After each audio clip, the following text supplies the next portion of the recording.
Hello dear viewer, you are most welcome to this lesson, Primary 5 class, and we are going to discuss content from page 30 of our workbooks. So if you have the workbook, kindly open page 30, that's where we are going to have our discussion from. Today we are going to be looking at the colonial system, that is the systems of administration that the colonialists used to rule Uganda. This can also be called the methods of administration that the colonialists used to rule Uganda. Now, when we come to look at this, we are going to understand that the colonialists in Uganda mainly used two methods of administration that we can also call systems of administration. And those are, we have what we call direct rule. We can also call it direct system of administration, or we can call it direct method, or we can simply call it direct rule. It's the same thing. And then we have the other one is indirect system. Still, we can also call it indirect method of administration, or we can as well call it indirect rule. Now, we are going to look at the two and we understand how were they applied, how were the British using these methods. One, we are having direct rule. If we are to make it our subheading, direct rule.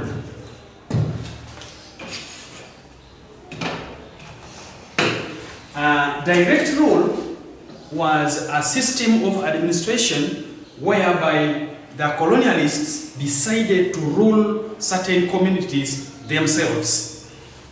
We can simply say this was a system of administration. It was a system of administration.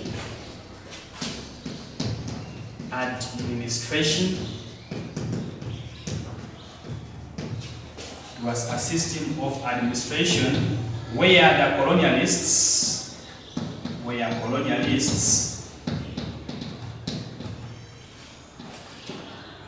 ruled territories, or we can call these communities, where the colonialists ruled communities by themselves. Which means instead of them getting other people to rule on their behalf, they were ruling themselves. That is what we mean by direct rule, a situation or a system of administration where the colonialists ruled the communities, whereby they ruled the community, meaning natives, or we can say societies, by themselves. We are going to be looking at the advantages of this method. Of course, these advantages are to the British. The advantages are to the British. But before that, we need to note these communities in Uganda which had resisted colonialists. We have such places like we have Karamoja. These people were very notorious, and therefore these people had to use force on them. And then we have Bunyoro. We shall be looking at resistance in Bunyoro, that is bringing what we call the Nyangira rebellion, Bunyoro. And then we also have some places in we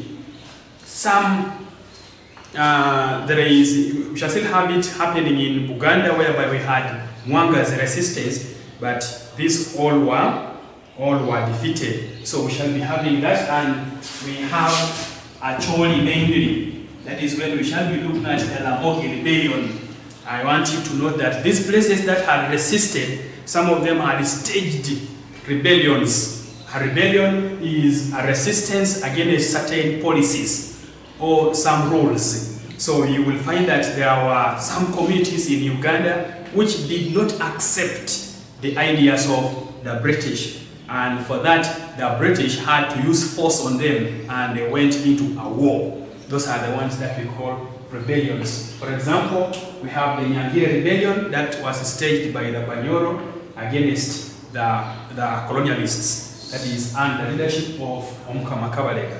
And then we shall also be having the Namogi rebellion that was staged by the Acholi under the leadership of Chief Awet.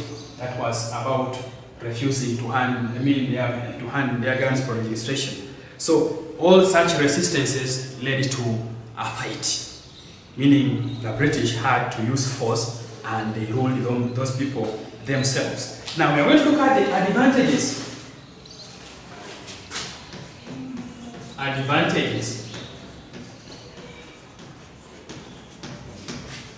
of direct rule.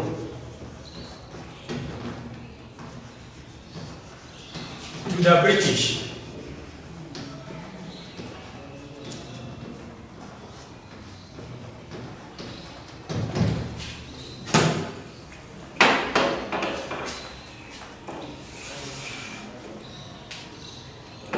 Now, why did the British use direct rule? What are the advantages of them using direct rule? The first advantage we have is it helped them to introduce their cultures or to force people to accept their cultures easily. That was the first we are having. It helped them to introduce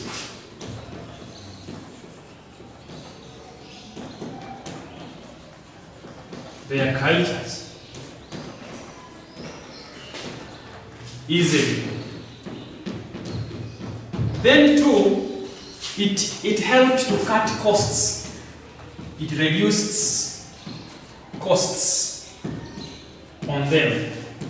For example, if they were to get other people to rule them, you would find that these very many people will also be asking for payment, and that will make them to use a lot of money.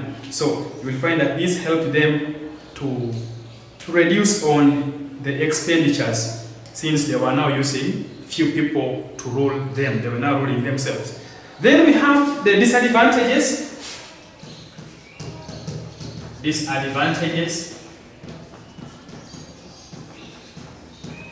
Of direct rule.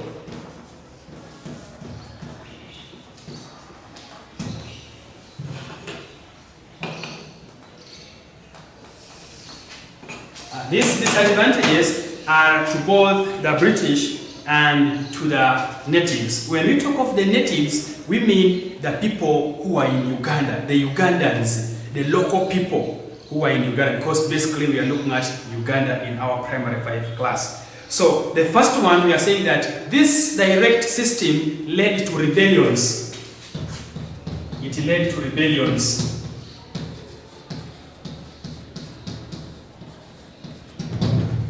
We are going to be discussing this, but we had even talked about these rebellions. We say there were rebellions that were now staged due to the resistances. Maybe we shall write short notes about them. Then, apart from leading into rebellions, we are saying that it also promoted harsh treatment towards the locals or towards the natives. So you can simply say the natives were treated harshly. Natives were treated harshly.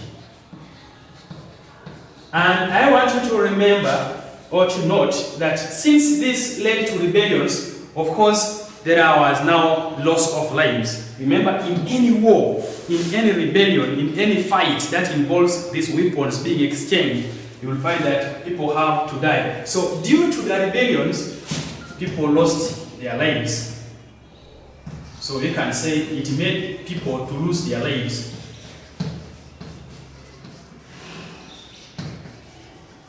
To lose their lives. One, we can simply say it made people to die. And still in a rebellion, you will find that there is destruction of property. So also those ones come in. Another one is this system led to hatred towards colonialists.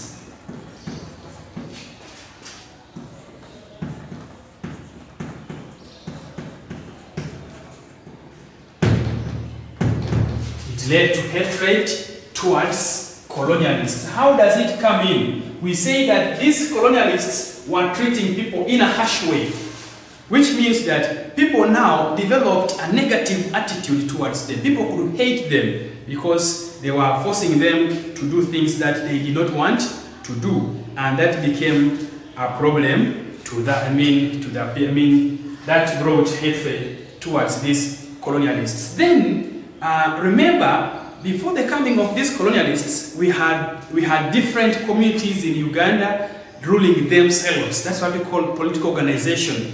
People were ruling themselves. Others were ruling themselves on kingdom basis, and you could find that those ones were being led or headed by a king. Others could organize themselves in chiefdoms, having their highest leader as a chief. Others could organize themselves on a clan basis, and that would be having the leader as the clan head, or we can simply say the clan leader. So it means that when these colonialists came and forced themselves to rule people, these other local leaders now had to lose their powers to the colonialists. So that becomes another disadvantage, and it really affected the local leaders. So we can finally say it made the local leaders, this system of administration made the local leaders to lose their powers. It made the local leaders to lose their powers. In the previous lesson, we were looking at the terms of the 1900 Uganda Agreement. I want you to remember that we agreed that on the term of, that is on the provision of governance, we say that the king was no longer allowed to rule people the way he wished, but rather to rule according to the way the British wanted. So such things, you will find that the local leaders could now lose their powers over the people that they had. So we are saying it made the local leaders to lose their powers to the colonialists. The colonialists now were the ones having the powers. The colonialists.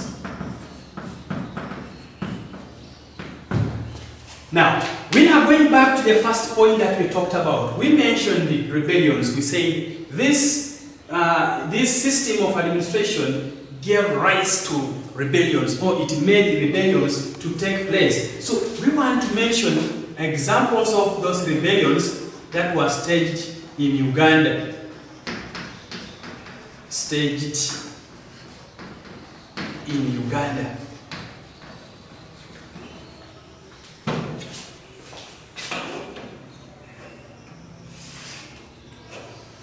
Like I said, a rebellion is a resistance against certain policies. So we can simply say a rebellion is a resistance against certain policies. Certain policies.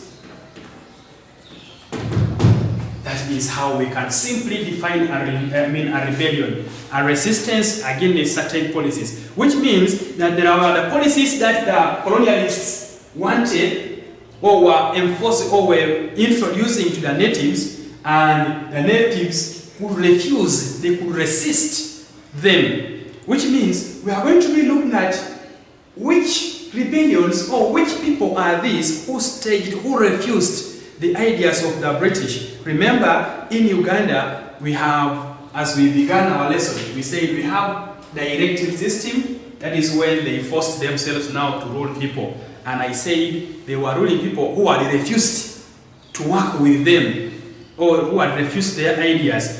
Whereas when we come to look at the indirect system, we shall be looking at now them using other leaders, meaning there are people who accepted to work with them to promote their ideas, and those are the ones that we shall be calling the collaborators. But this, we have the ones we call resistors, the ones who refused the ideas. Now, the examples of this, we said we had the Nyangira Rebellion.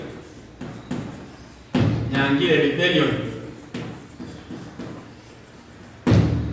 That is the first rebellion that we need to know that took place in Uganda against the colonialists. Now, the Nyangire rebellion was the resistance of it was the resistance from the Banyoro towards the colonialists. As I say, this rebellion was led by, it was for the Banyoro, it was staged by the Banyoro against the colonialists. And we say this Banyoro were led by the leader that was Omukama Kabarega. So this was the leader. This was the leader of the Nyangire rebellion, which was refusing the ideas of the British. They had the army they had the soldiers that were called the Abarusura. So you can be asked, who were the Abarusura? The Abarusura were the soldiers of Omukama Kabarega who were defending their kingdom. They are the ones who were fighting against these colonialists. Then too, we are going to have what we call the Lamogi rebellion. Lamogi rebellion. The Lamogi rebellion was the resistance by the Acholi people. This was the resistance from Acholi people against the colonialists. And this happened when the Acholi refused to hand in their guns for registration. So we need to note something here. The British had tricked the Acholi into handing in their guns for registration.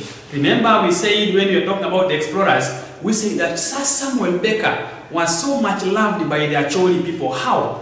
He could protect them from the slave traders, and he had given them guns. So these people had owned guns by that time. So when the British wanted to rule them, there was no way they were to begin, and apart from beginning to first remove the guns from them, because they knew these people would maybe fight them.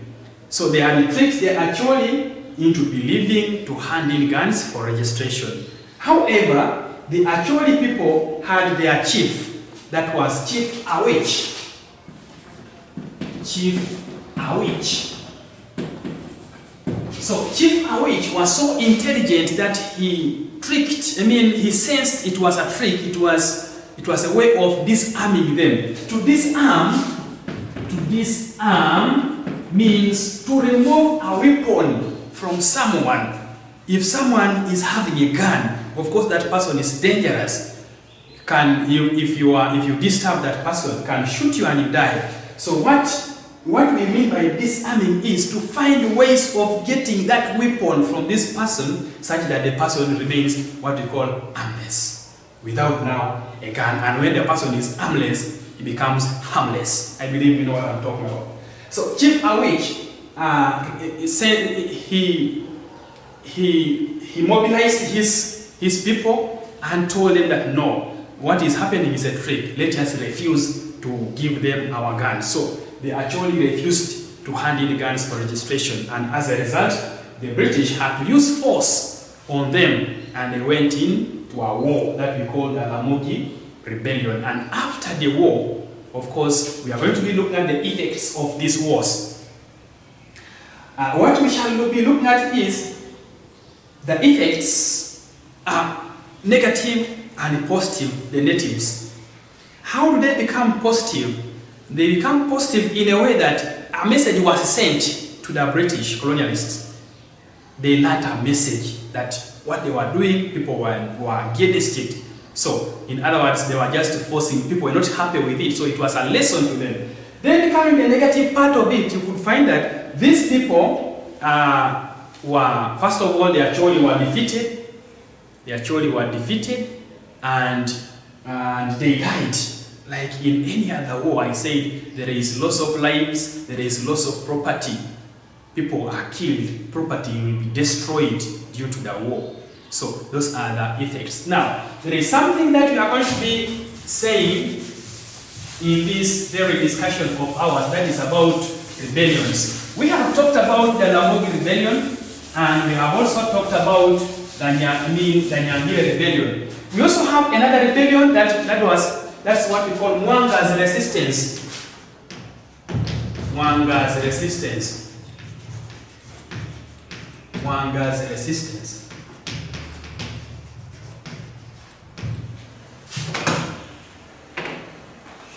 Now, Mwanga's resistance was the resistance of Kabaka Mwanga of Uganda toward or against the colonialists. Kabaka Mwanga also resisted, and he was fought against. Remember, I said those communities that would try to refuse the ideas of the colonialists or the colonialists from ruling them. The colonialists could now use force to rule them. So we are going to have Mwanga's resistance, and we have said even this one was defeated by the colonialists, and Kabaka Mwanga was chased, and Kabaka Mwanga together with Omukama Kabalega were chased both from their different kingdoms. Omukama Kabalega was also chased from Bunyoro, and also Mwanga was also driven out of his Uganda kingdom. And the two went, and they were now hiding in northern, that is in Lamu. Now, what happens is that we had a person who was working with the British. That was, we are going to have the name Semei Kakungulu. Semei Kakungulu. It must be your first time to hear this name, or you must have heard about it. So Semei Kakungulu was a Muganda. He was a Ugandan who had accepted the ideas of the British. He was working together with the British. So he is the one who led Sir Henry Colville, that is Colonel Henry Colville.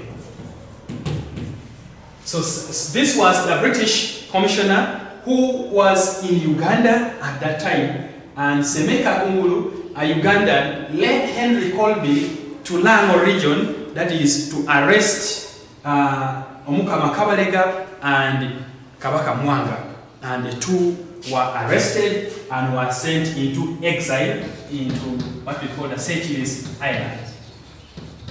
Seychelles Islands. These islands are found in the Indian Ocean. Seychelles Island in the Indian Ocean. So if we have a question asking to which island were Kabaka Mwanga and Omukama Kabalega exiled, you will simply say they were exiled into the Seychelles Islands. Now, there is something that I want us to discuss from this, what we have shared.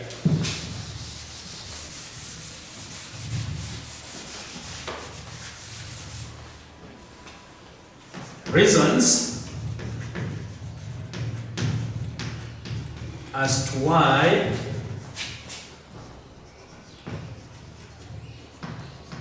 the rebellions in Uganda,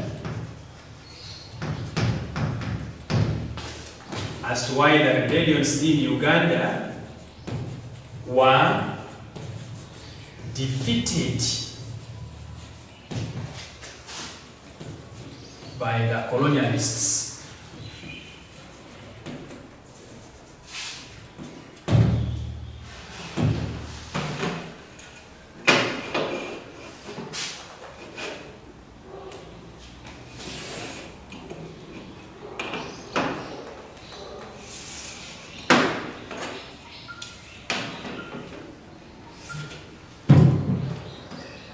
So I want you to note that all these resistances that was staged in Uganda, be it the Nyangire rebellion, be it the Lamogi's resistance or rebellion, or Mwanga's resistance, all of them at the end were defeated.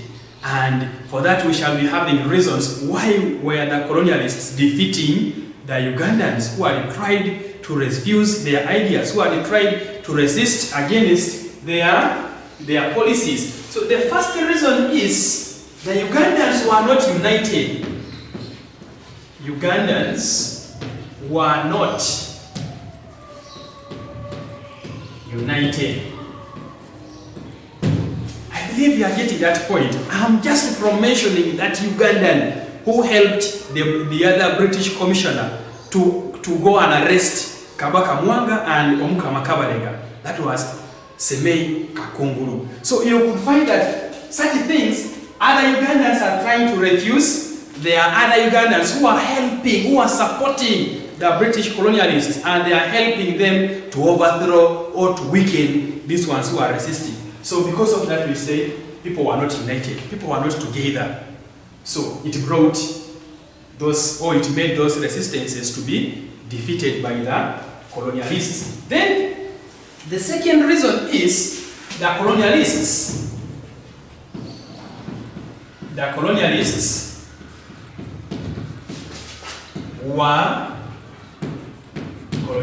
were using superior weapons.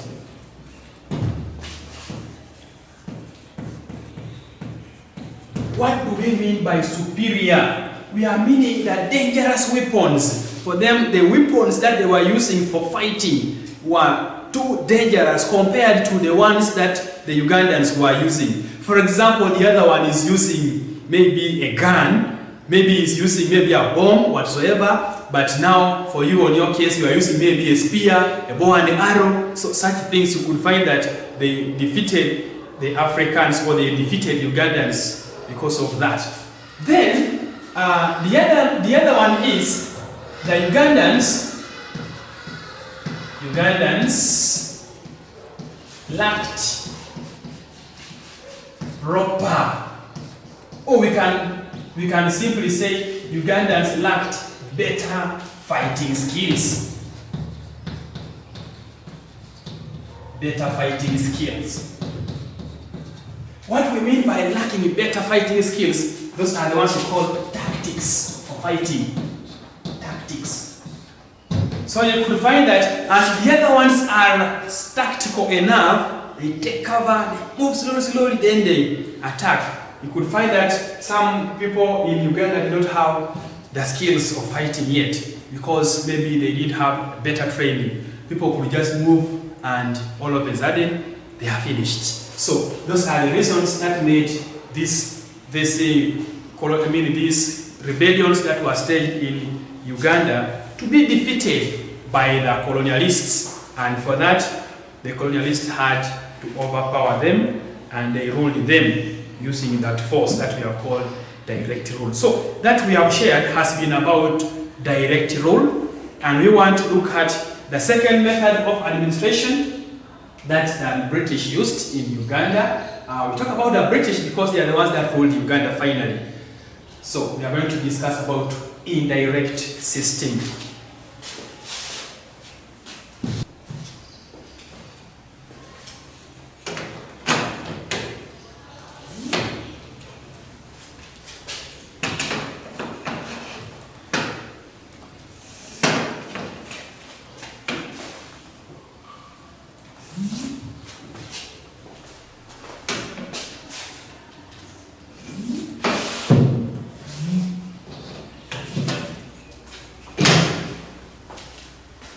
So we are going to have indirect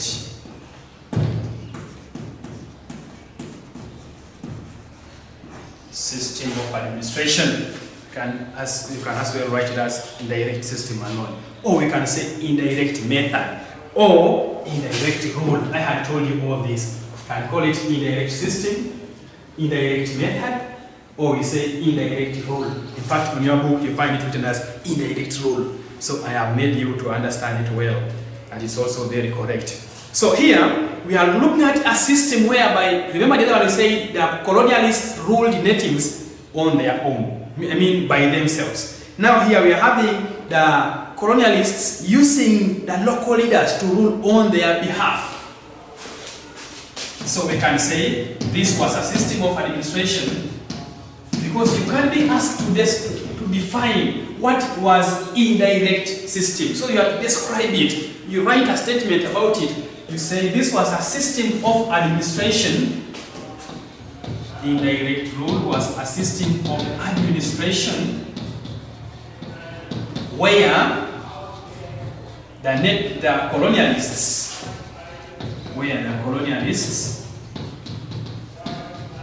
used the local leaders to rule. They used the local leaders to rule on their behalf. On their behalf. Very simple. It is the opposite of direct rule.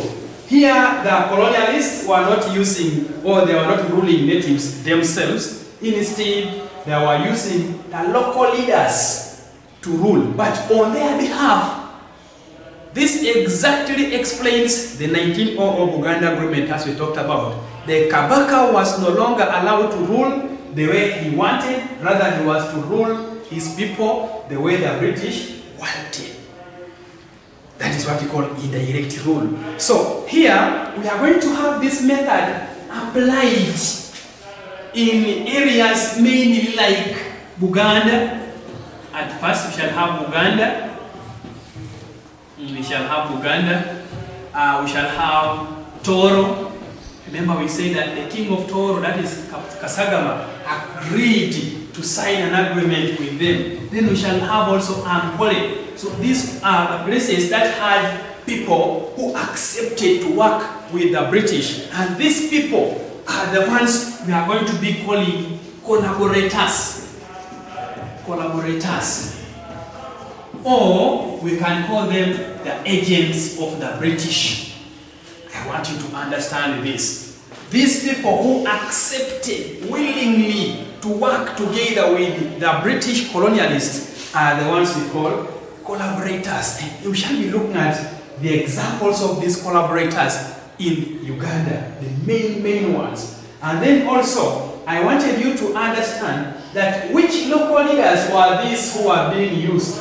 Here we are looking at the leaders who are ruling them, their people. For example, the kings, the chiefs, and the clan heads. I talk about political organization. Now, can we talk about the collaborators before we look at the advantages of this system? Now, we have the collaborators, examples of collaborators,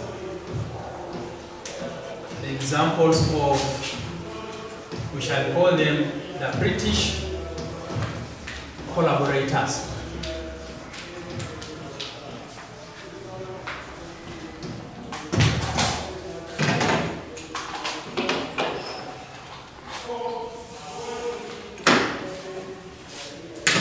By definition, I have said a collaborator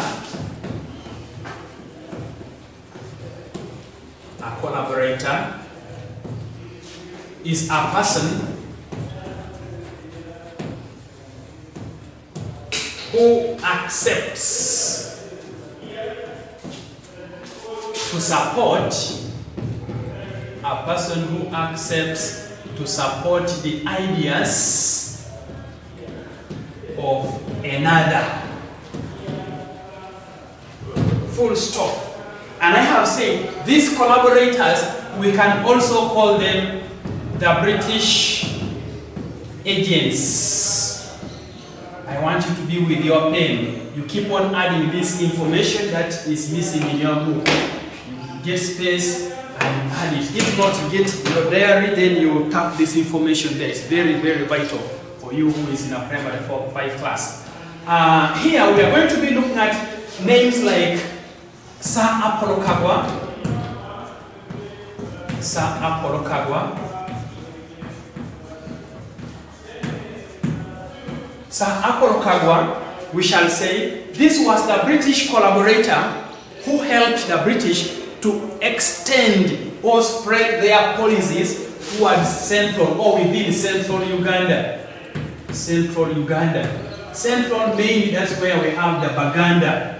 So he was, remember in the signing of the 1900 Uganda Agreement, we said this was the Prime Minister. He was the Katikiro of Uganda by that time. Therefore, he accepted to work hand in hand with the British. So we call him a British agent or a British collaborator. I want you to get that and don't forget this. Secondly, we mentioned this Semeika Kunguru. Semeika Kunguru. That we said he helped Colonel Henry Colville to go and capture those of Mwanga and Kabalega from where they were trying to hide from. That is in the Lago sub-region. Now, this took the eastern, he helped the British to extend their policies towards eastern Uganda. I want you to be very, very careful with this. We are going to be writing these agents together with the directions they were helping the British to spread their ideas. Don't forget that. And then we have Noah Mbaguta. Noah Mbaguta. This is the name we are going to be understanding in this class, and it's going to be coming in our papers. Noah Mbaguta. This was the Prime Minister of Ankole. Was the Prime Minister of Ankole. That is Western now. So we shall say he helped the British to extend their policies towards Western Uganda. And you could find that he promoted education. He could force people to take children to school. Remember at that time, people were a little primitive. There are those people who were not valuing education. So Noah Mbaguta could force people, could even cane some parents to take children to school. I know you are laughing now, but it used to happen in Uganda. And then we are having Semeka Kungulu. We are saying Semeka Kungulu took the eastern direction, whereby he was constructing roads. They will ask you, how did Semeka Kungulu help the British to extend their policies? So you could find that he built roads towards the east, where his colonial masters were to pass. And then also, he planted trees. They will be asking you, how did Semeka Kungulu contribute to the, or how did he help to improve on the climate in Eastern? When you are asked such a question, you will ask, improving on the climate, what did he do? He planted trees. That, of course, help in rain formation. Of course, we know trees help in rain formation. I believe you know that. And then, for Sako Local, we already talked about that. I want us to look at reasons why some Ugandans, we can say collaborated, or we can say reasons why some Ugandans supported the British, or we can say reasons why some Ugandans accepted the British policies. Let's use the word collaborated, because we have now understood it. Reasons why some Ugandans collaborated with the British.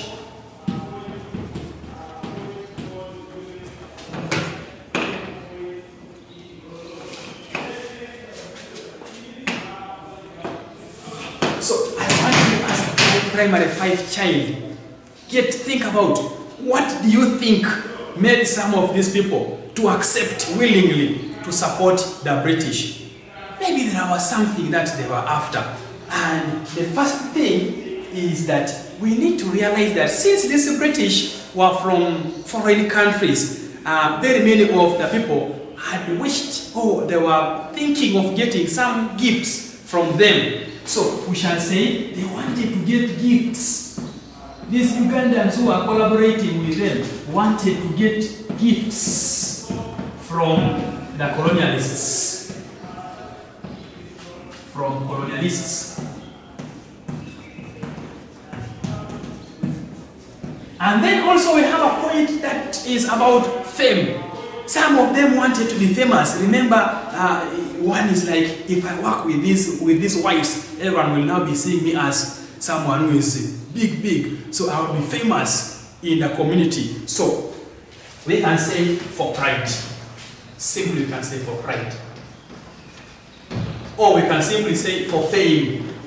If you can't write this statement, you can say they wanted to be famous. That is a point. That is what made these people in Uganda to accept the ideas of the British colonialists. Now, let's go back to to the advantages of indirect rule. Advantages of indirect rule.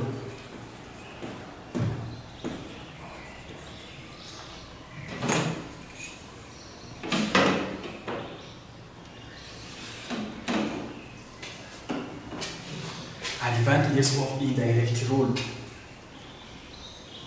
We should have talked about why the British decided to use indirect rule in some parts of Uganda. Then we shall come to the advantages. So about this, let's first give, because we have given reasons why some Ugandans collaborated. Then let's first also talk about reasons why the British used indirect rule. Reasons why the British used indirect rule.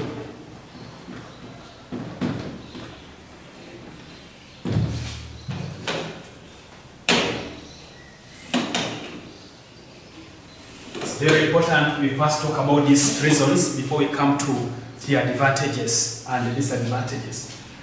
Reason number one, we are going to say these colonialists did not know the languages which were spoken by the natives. So that was the first reason. They did not know. Please write no as I have written on the board. Don't write the other no. They did not know the local languages. The local languages spoken by natives.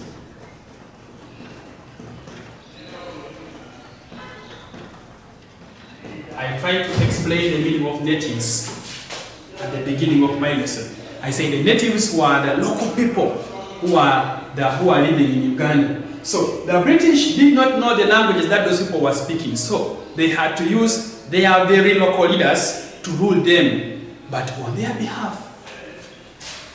The reason number two, this method was cheap to them. The method was cheap. How was it cheap? You could find that instead of them bringing someone from Britain to be in Uganda as a governor or as a ruler, you could find that it could become more expensive than just getting a local leader who has been already a leader. They give such a person just small gifts and the person is very happy and excited. So it was cheap to use these local leaders other than bringing someone from Britain into Uganda. So that is what we mean. It was cheap. It was another reason as to why they opted to use that system. Thirdly, these ones, they feared resistance. They feared resistance from the locals. They were also wise that they were like, if we are to force all of them and all of them rebel against us, we can't manage.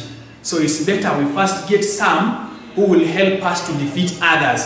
So they were fearing all people to resist them. It would become a very dangerous thing to them. So it was another reason as to why the British decided to use this indirect system. And of course, this helped to reduce rebellions. That one now comes in as an advantage. It reduced rebellions. So we have the British not knowing the local languages, the method was cheap, and then the British were fearing resistances from the locals. Now, for that, we go to the advantages, and then after, we shall move to the disadvantages.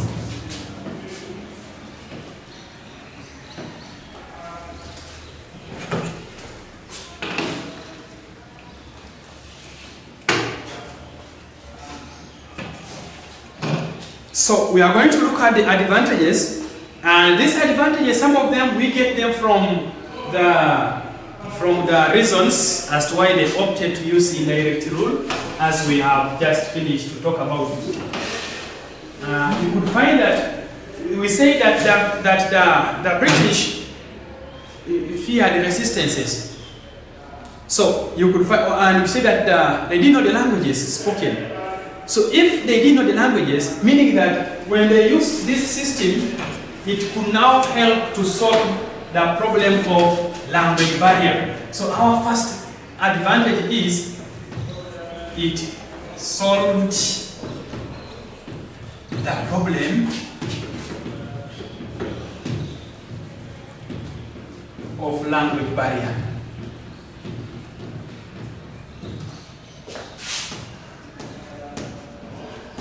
What do we mean by language barrier? This is one failing to understand the language spoken by the other. And you, of course, you know that the British did know the local languages that were spoken in Uganda. So for them to solve the problem, they used it, and it became an advantage to them that the problem of language barrier was solved. And then, in your book, it is given that it was hip to use. I want you to add letter C on that word hip to make it cheap. As we said in the other side, the method was cheap. So it was an advantage to them. It was cheap. Cheap. Let's make it, add that C there. That is to make it cheap. It was cheap to them. I have already explained this. I said it was very easy, it was very cheap to pay the Africans, the local leaders, other than importing someone from Britain to come and rule Uganda. Then to the local leaders, you would find that the local leaders learned some administrative skills. Remember, we call these colonialists the administrators. The local leaders learned some skills of administration, or we can call that administration, administrative skills.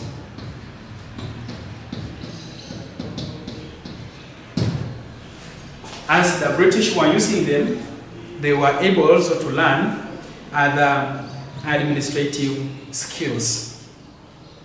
It also reduced rebellions. We say that the British feared resistances from people. Therefore, this method reduced on the rebellions. It reduced on the rebellions in the country. And if it did so, then it saved the people's lives. Because if people were to go in for a rebellion, then automatically there were those that were to die. And then this method helped to preserve culture. It preserved culture. Remember, as the local leaders were now ruling, at least the culture was maintained than the British ruling themselves, forcing people to adopt their cultures. And secondly, or lastly, we are saying the kingdoms were also preserved. Or we say it retained kingdoms. It retained the kingdoms. So these are, among others, the advantages of indirect system that we have also called indirect method or indirect rule. Let's go to the disadvantages. Disadvantages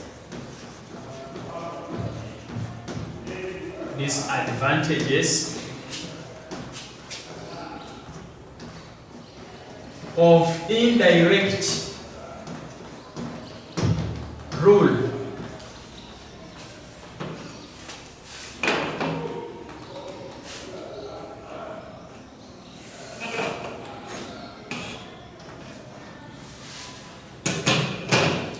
So, we are going to look at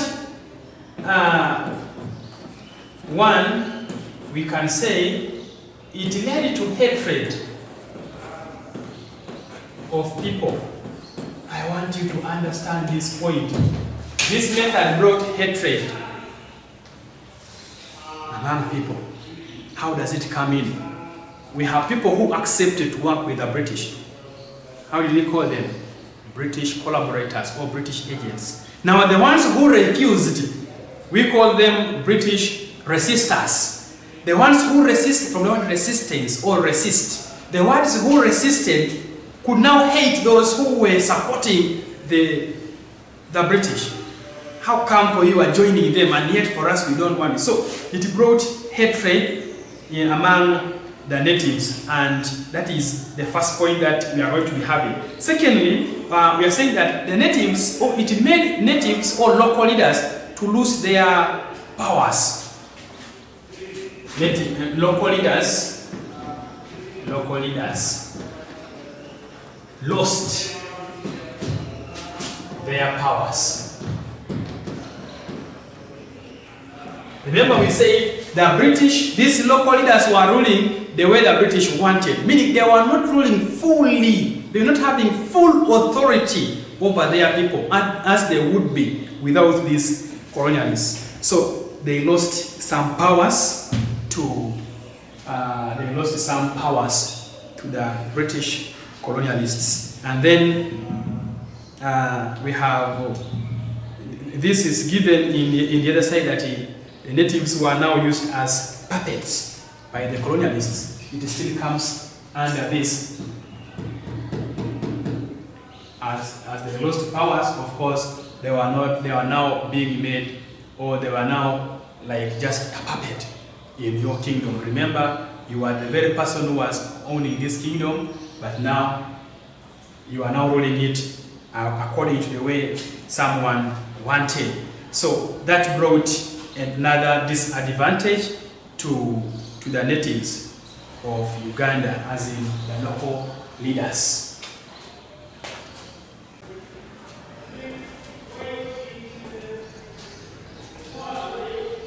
On our episode 2 of our lesson, we are going to look at the governors, the British commissioners and the governors who ruled Uganda. Remember, we're looking at the colonialists in Uganda. Now, here we are having two things that we need to note. One, we have the British commissioners.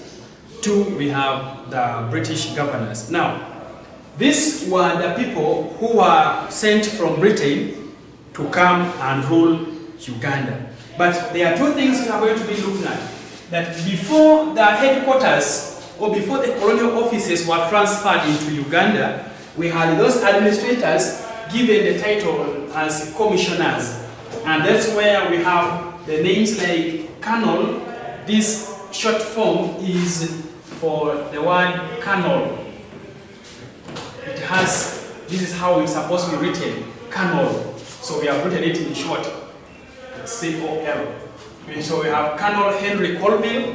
That we said Henry Colville is the one who helped to bring Bunyoro under the protection of the British by force. Remember, we said Bunyoro had resisted, and we say that it was Emeka Kungulu who led him towards the land of sub-region where the two kings were seeking refuge. That is where they were hiding from, and they were arrested and sent into exile. That is to serve their prison in the Seychelles Islands, as we talked about. And then we have Sir Harry Johnson, that we said Sir Harry Johnson is the one who signed the 1900 Uganda Agreement to represent the British government. So those people are the ones that we call the British commissioners. Therefore, we are going to say that by 1905, in this year, the British decided to transfer the capital from London up to Uganda, and it was established in Entebbe. Meaning the first colonial offices, of course these colonial offices were now serving as the state house for the country. So the first colonial offices, or the first state house in Uganda, was built or was established in Entebbe. So you can be asked that question, where in Uganda was the first colonial office, or was the first state house established or built? That was in Entebbe. Now, before this, we had Sir Hesketh Bell as a British commissioner. But now, when the colonial offices were transferred to Uganda, we are saying the title for these administrators changed into a governor, not again a commissioner. Therefore, we need to understand that before that, Sir Hesketh Bell was a British commissioner. And now the offices have been brought into the country, and the title has now changed into a governor. So we have to say that Sir Hesketh Bell was the last British commissioner into Uganda. At the same time, he becomes the first British governor, because now the colonial offices have been brought to Uganda, and he now becomes the first British governor. That is what we need to understand in this lesson. Sir Hesketh Bell was the last British commissioner, and by that time, the offices were now brought into Uganda, and he then became the first British governor in Uganda. We have Sir Hesketh Bell. We have the achievements of each of these governors, as we have them on our page 32. Sir Hesketh Bell, we are saying, was the first British governor, as well as the last British commissioner in Uganda. And we shall be saying that he encouraged people to grow cotton. He encouraged. And we need to ask our questions, ourselves a question, why these British administrators were encouraging people to grow such cash crops. The first thing is, these people wanted the Africans to be able to get the money. Remember, we say they introduced taxation. So for the Africans, for the Ugandans to get money to pay us the taxes, they were encouraging them to grow the cash crops such that they could sell them and get money. Two, they could encourage them to grow these cash crops such that they get the raw materials that they could use in their home countries as, to make other products. That is the reason for that. And he also promoted the construction of roads and railways. We shall be talking about Namasagari. We shall say he linked the railway from Jinja to Namasagari. So we shall be able to understand the railway line, in that we shall be having our sketch map of Uganda drawn like this. We have the railway coming into Uganda from Tororo. It came to Jinja here. So from Jinja, we shall have a place that is called Namasagari here. So we shall say this railway part was linked by, or it was constructed by Sir Hesketh Bell to link the railway line from Jinja to Namasagari, where cotton was grown. That is Namasagari. That is about Sir Hesketh Bell. And of course, that was to help in transporting cotton. In case you are asked, why was the railway line connected or linked? Those are the words we can use. From Jinja to Namasagari, you simply say to transport cotton from Namasagari to Jinja. By that time, Jinja had very many factories that could process these raw materials, and that is why it was there. He also established steamers on Lake Victoria and on Lake Albert. We say he built Port Bell, Luzira. He is the one who established that port. So that was about Sir Hesketh Bell. We go to Sir Frederick Jackson. There is some correction we need to make in our booklets. There is some correction we need to make in our booklets. We are having Sir Frederick Jackson. The year is from 1911 to 1918. There is a typing error there which printed 1981. Supposed to be 1918. So kindly correct yours. That is on page 32 about Sir Frederick Jackson. So Frederick Jackson, we are saying he governed Uganda during the First World War, and he constructed, or the construction of Mulago Hospital started during his term of office. When we say during his term of office, we mean when he was in the office, when he was the governor in Uganda. That is when the construction of the Mulago Hospital started, which means by then there was no Mulago Hospital. We are going to be looking at how these explorers, how these colonialists contributed to the development of Uganda. What did they do that enabled Uganda to be at the state or at the status it is right now? So we are looking at Mulago Hospital being constructed when he was a governor. We also have him overcoming the Lamogi Rebellion of 1911-1912, as we talked about the Lamogi Rebellion in our first episode of our lesson. And then we got the next British governor in Uganda, that is Sir Robert Thorne Corrindon. Sir Robert Thorne Corrindon, who governed from 1918 to 1925. There is a correction we need to make on Robert Corrindon. it's put as 22. Then the last year, there's another correction.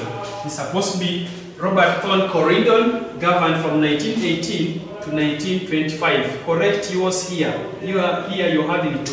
It's not 22, but it's supposed to be 25. So Robert Thorn Corridon, we shall be saying that he promoted higher education, by building schools where children could go and learn. That is another contribution that we are having in the country. And also, he opened up Makerere in 1921. And finally, we also have to add there in your book, there is a statement that I want you to add which is missing, that he established the Legislative Council. I want you to add that point on Robert Thorn Corridon. Under that sentence, he opened up Makerere College in 1921. Remember, it was not a university, but it was beginning as a college. We shall also look at which governor made it now a university as it is today. Today we know it as Makerere University. At first it was established, or it was constructed as a college. I believe you are getting things that you need to know in this class. So we are having it down. I say we add this information to Robert Thorn Corridon. We say he established, write this down, he established the Legislative Council. He established the Legislative Council. This is what we write in short as LegCo. We are going to have this LegCo in our primary 5 class. LegCo. What is LegCo in full? LegCo means Legislative Council. Now, what was this Legislative Council about? We need to note that all the time these Africans were ruling, they established a parliament. So, in other words, this is what we call a British Parliament. I believe you know the role of the Parliament.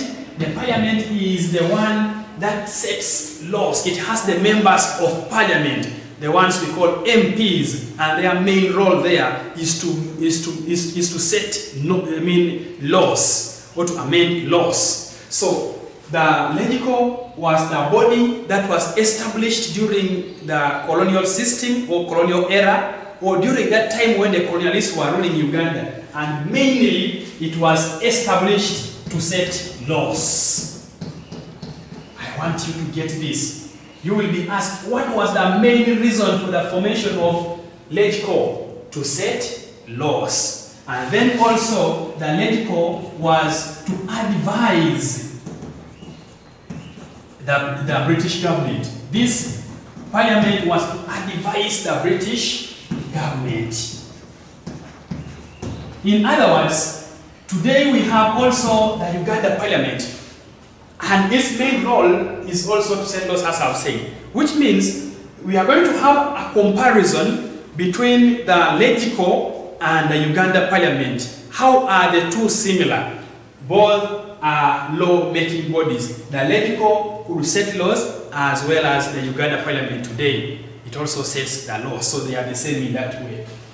That was about Sir Robert Thorn Corridon. Then we have Sir William Gowas that took over from 1925 after Robert Thorn Corridon up to 1933. That one is clear. Sir William Gowas, we are saying, he started the Department of Education in Uganda, and from that we go to Sir Bernard Henry Bodillon. Here there is no space, that's why we have put H, but if you can make it in your notes, this one is supposed to be for Henry. So you have Bernard Henry Bodillon, who governed Uganda from 1932, taking over from William Gowas, and up to 1935.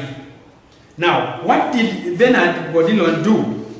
They are saying he encouraged the establishment of more schools. Just like Robert Thorn Corridon, he was also emphasizing that more schools to be built in Uganda. And remember, when we're looking at the 1933 Bunyoro Agreement, we say he's the one who signed that agreement to represent the British government. That is Sir Bernard Henry Bodillon.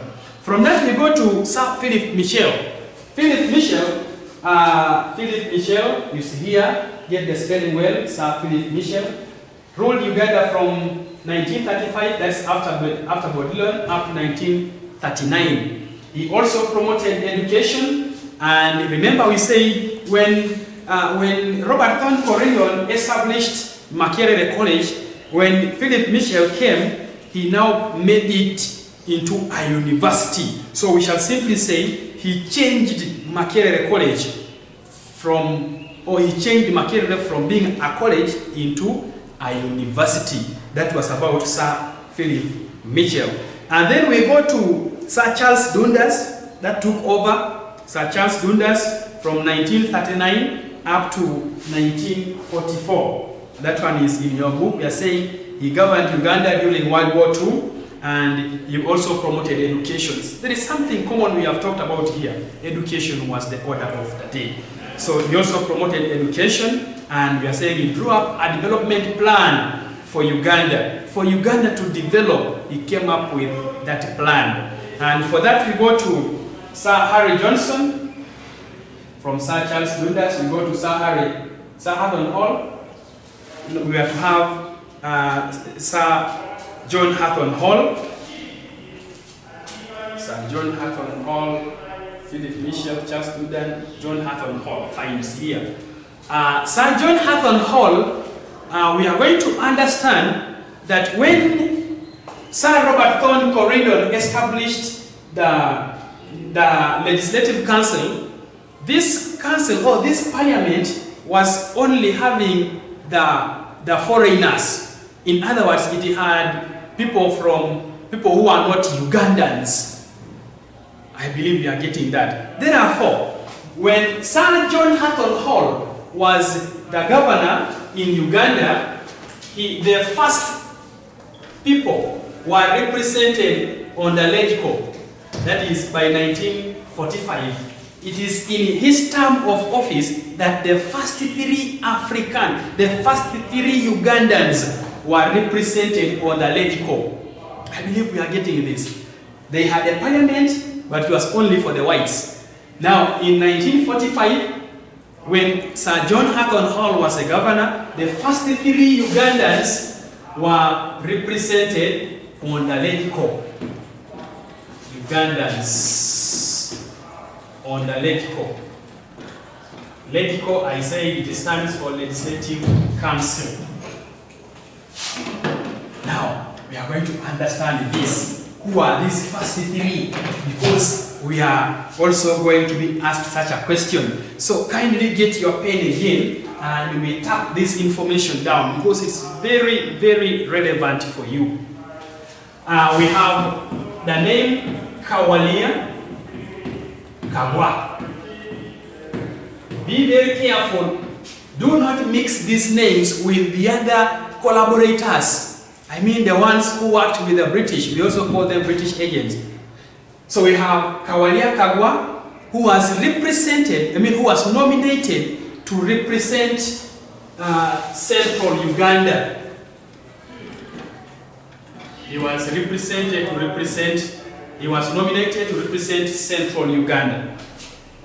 And then we are going to have the name Yekonia Zirabamzari.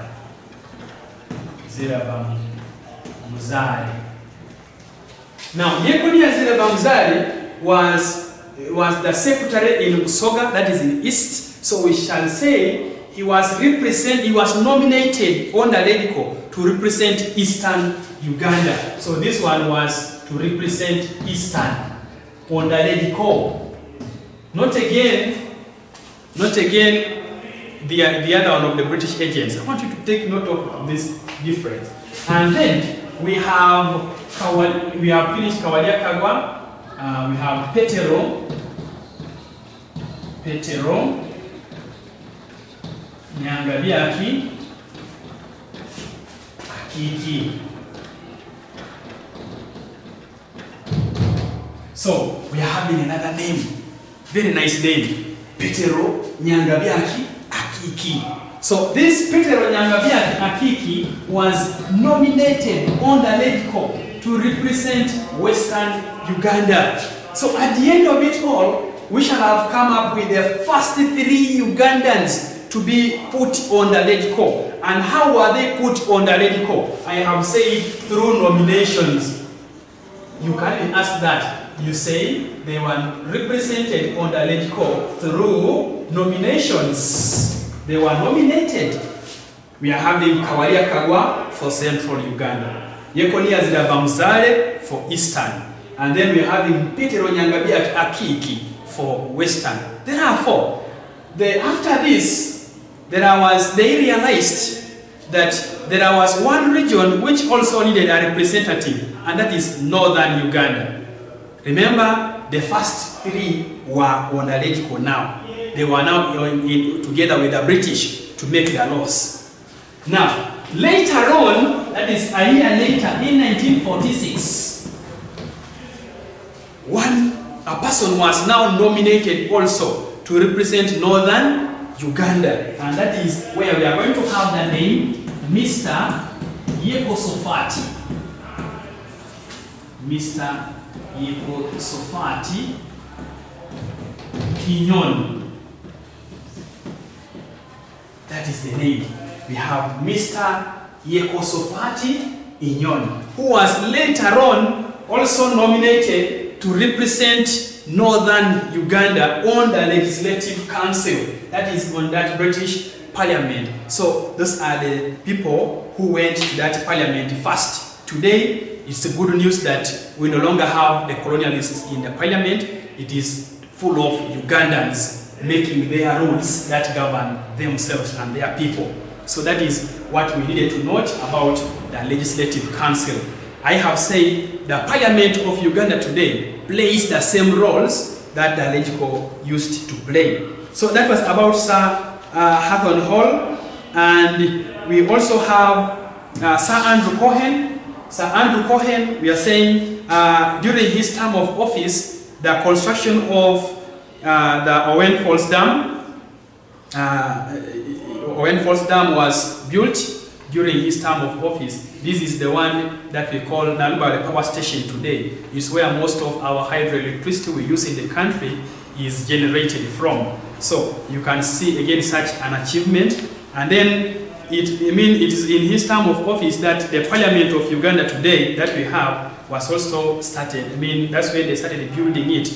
That is the Parliament of Uganda. He built Nyanza Textile Industries Limited. That is what we are abbreviating as NITIL. Nyanza Textile Industries Limited. This is where cotton is being processed into clothes that we wear. That is about NITIL, Nyanza Textile Industries Limited. So if you are asked to write that in short, in full, you will automatically write that. Then we also need to note that this Sir Andrew Cohen exiled Kabaka Mutesa to Britain. He exiled Kabaka Mutesa to Britain.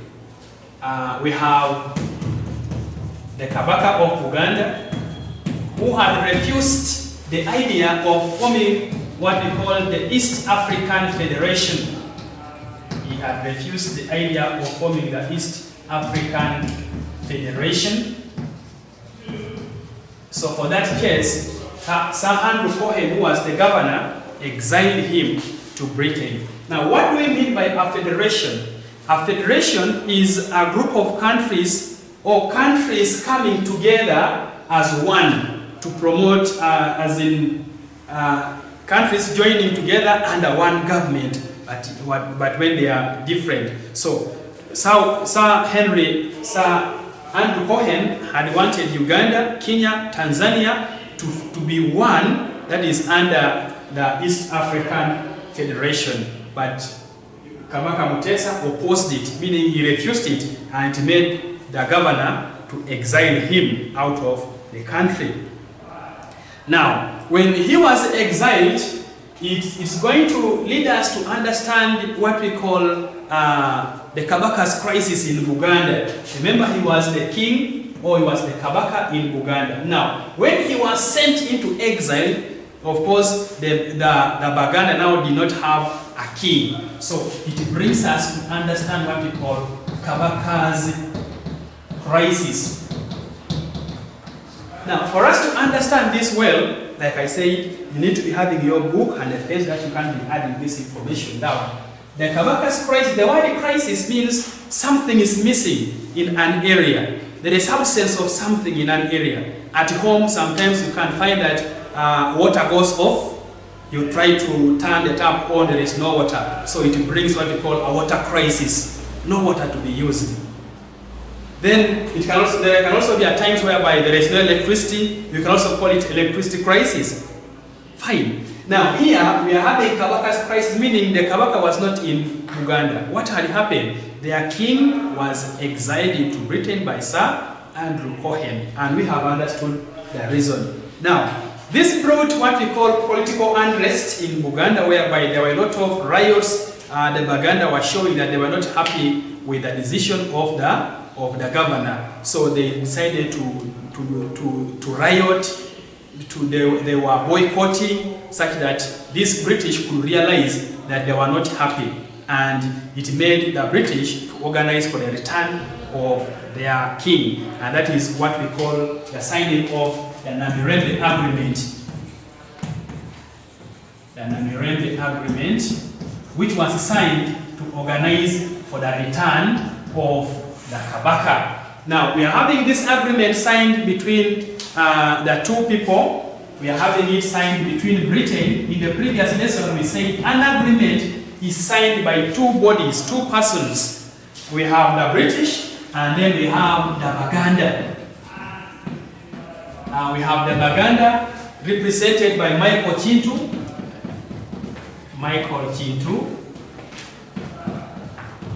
And the British were represented by Sir Keith Hancock. Sir Keith Hancock.